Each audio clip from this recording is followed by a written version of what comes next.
Bagi Anda yang suka melanggar aturan lalu lintas, kini Anda harus lebih hati-hati. Pasalnya, Polrestabes Surabaya kini memiliki alat canggih bernama tilang elektronik berbasis ponsel atau mobil gadget elektronik traffic law enforcement. Ada tim khusus yang berpatroli memburu para pelanggar dengan cara memotret.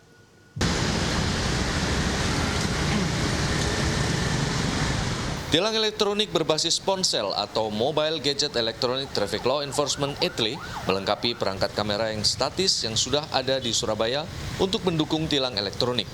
Kamera statis ini banyak dipasang di traffic light di 59 titik. Kemudian ada pula kamera di mobil patroli. Nah, sedangkan Mobile Gadget ETLE merupakan alat khusus yang dibawa anggota Satlantas Polrestabes Surabaya. Bentuknya mirip handphone. Metode penindakan berbasis Mobile Gadget ETLE ini sempat dicibir masyarakat. Pasalnya masyarakat curiga polisi hanya mencari-cari kesalahan mereka selama berkendara. Namun Kasat Lantas Polrestabes Surabaya, Kompol Arif Fazlur Rahman, menepis anggapan bahwa semua polisi dengan handphone bisa memotret setiap pelanggar lalu lintas. Hanya beberapa anggota yang disprintkan. Jadi tidak semua petugas. Jadi ini menepis asumsi atau menepis asumsi semua anggota bebas menggunakan handphonenya masing-masing, jepret, tidak seperti itu.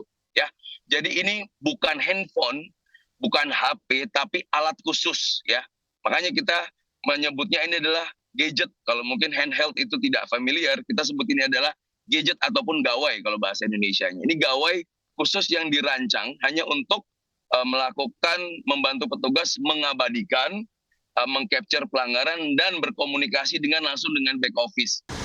Dalam setiap berpatroli, satu tim berisi 2 polisi. Satu sebagai pengendara, satu lagi yang memotret pelanggar. Hanya pelanggaran yang kasat mata saja yang bisa ditindak. Misalnya tidak mengenakan helm, kelengkapan kendaraan tidak lengkap, melanggar rambu, sampai marka. Hasil foto itu lantas dikirim ke sistem untuk diverifikasi melalui sistem ETLE.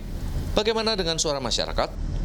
Kalau masalah takut enggaknya, yang jelas selama saya mematuhi SOP ataupun peraturan enggak pernah takut, Mas. Soalnya kan nanti pasti ada fotonya seperti itu. Ya, itu bisa memicu masyarakat buat lebih disiplin di jalan. Kadang memang masih banyak di jalan itu orang yang masih menggampangkan keselamatan diri sendiri, kayak nggak pakai helm, bahkan sama anaknya nggak dipakein helm, kan kasihan. Kalau memang sayang anak kan harusnya dikasih pengaman lah. Kita adanya ETLE ataupun tidak, kita patuh Bapak.